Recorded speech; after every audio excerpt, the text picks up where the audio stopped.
शिव महापुराण तो यहां तक कहती है कि आपका कोई काम अटक रहा है, कोई काम नहीं हो रहा, बहुत परेशान हो गए, बहुत थक गए उस काम के लिए, सबके हाथ भी जोड़ लिए, सबके पास होकर आ गए, पर वो काम बढ़ ही नहीं रहा, तो निवेदन करते हैं घी के दिए में काली तिल डालकर तुमरुका जी का नाम लेकर दिया लगाकर, जिस काम को तुमने दुनिया के आगे कहकर देख लिया, कर देख लिया, नहीं हुआ, उस कार्य को एक बार दिया लगाकर निवेदन कर फिर जाकर देखना, काम आगे बढ़कर ही रहेगा, छूटेगा नहीं। कौन है तुमरुका? जिसका व्याख्यान शिव महापुराण में बारंबार आता है, जिसकी भक्ति की श्रेष्ठता देवर्षि नारद से भी प्रबल मानी गई है। देवर्षि नारद को तो कई बार अभिमान आ गया, एक बार भगवान विष्णु के सामने जाकर कहते हैं कि मेरे बराबर नाम नहीं लेता कोई तुम्हारा। भगवान शंकर के सामने जाकर कहते हैं कि कामदेव को मैंने जीत लिया। ब्रह्मा जी के पास जाकर कहते हैं कि सृष्टि का निराकरण करना आपका काम है, पर मैं सारी सृष्टि का भ्रमण कर लेता हूं एक क्षण में। जो देवर्षि नारद इंद्र के सामने जाकर कहते हैं कि तुम्हें सत्ता का आधिपत्य सटाना जताना नहीं आता, आधिपत्य कैसे कहते हैं वो जानते नहीं हो आप, वो देवर्षि नारद जिनके भीतर भजन का बल, तब साधना का अहंकार इतना ज्यादा हो गया था कि देवताओं को भी कई बार देवर्षि नारद को नीचा दिखाने के लिए बंदर का मुख लगाना पड़ा था, अहंकार को छोड़ने। पर उसमें भी प्रबल, तुमरुका जी तो शिव महापुराण की कथा कर रहे हैं, उसमें भी प्रबल, जिनका नाम मात्र, पहले भी कहा, जिस नारी का गर्भ न ठहरे, रजस्वला धर्म का 7वां दिन, जब नारी 6 दिन तक काम न करे, 7वां दिन रजस्वला धर्म का, सफेद आंकड़े की जड़ को बुलवाकर उसको शंकर भगवान के शिवलिंग पे से तुमरुका जी का नाम लेकर 21 बार घुमाकर कमर में लाल धागे में बांध ले, 3, 4, 5 महीने में ज्यादा से ज्यादा गर्भ ठहर जाए।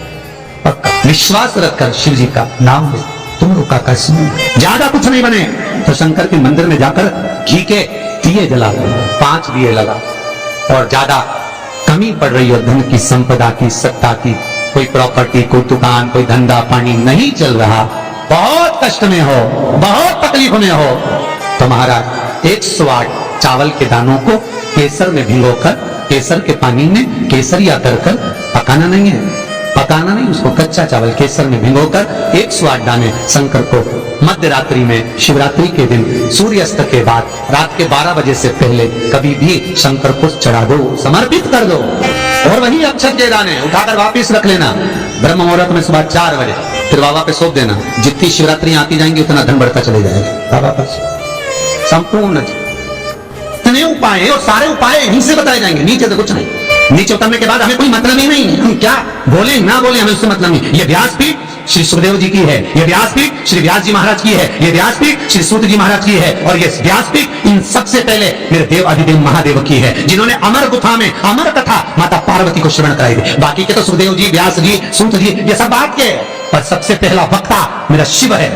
तो ये शंकर की गादी पे से जो निकल गया, शंकर की गादी पे से जो बोल दिया, बस उसका अनुभव आप करो, और कर जरूर देखना, उसका अनुभव करो। सुबह 6:42 पर इंदौर से किसी बहन का फोन था, रोते हुए आया था।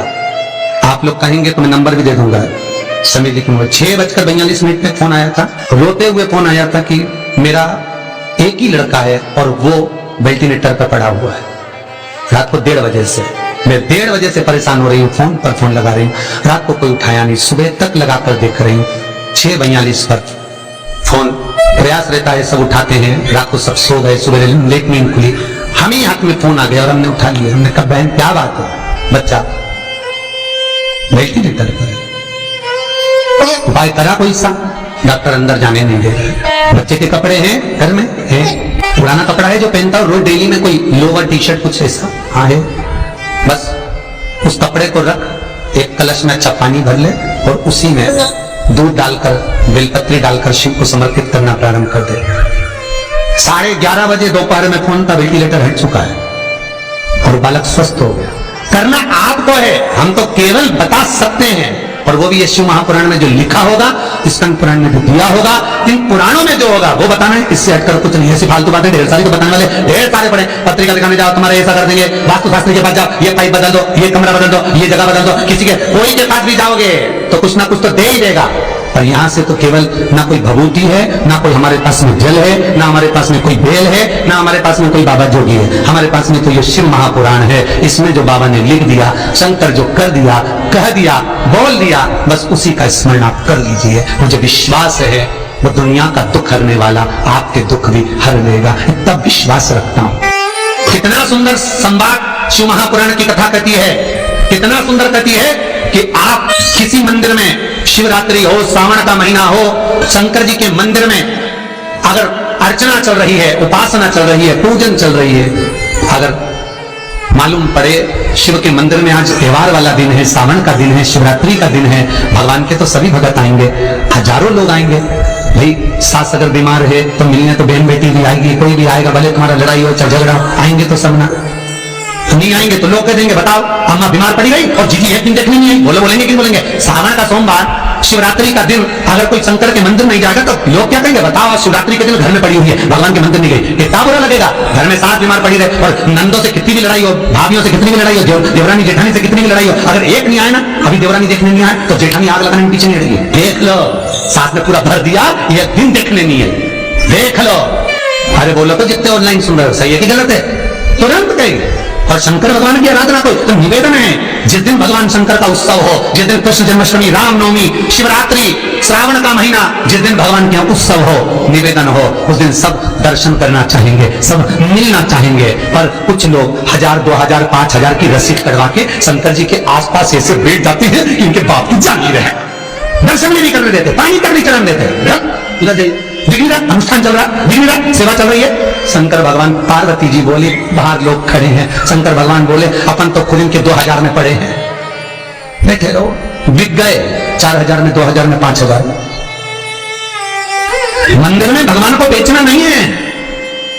फिर कहूंगा कुआं, बावड़ी, तालाब और भगवान, गुरु, संत, साधु सबके लिए होता है, किसी एक का नहीं। अर्चना करना है, आप एक कोने में बैठ जाओ, मट्टी का शिवलिंग बना लो। उज्जैन गए होगे, काशी गए होगे, वहां पर अंदर ले जाकर तो थोड़ा सा जल चढ़वा देते हैं ओंकारेश्वर आधिकारिक में, बाकी का बाहर बैठकर एक पात्र में ही सारी पूजन कराते हैं। यहाँ बैठकर आराम से करो, वहां लोगों को दर्शन करने दो। हमारे यहाँ 12 ज्योतिर्लिंग में आप जाकर दर्शन करेंगे, 12 ज्योतिर्लिंग के मंदिरों में जाकर दर्शन करना। अगर ज्योतिर्लिंग पे जल चढ़ाने देंगे तो थोड़ा सा चढ़ा दो और बाहर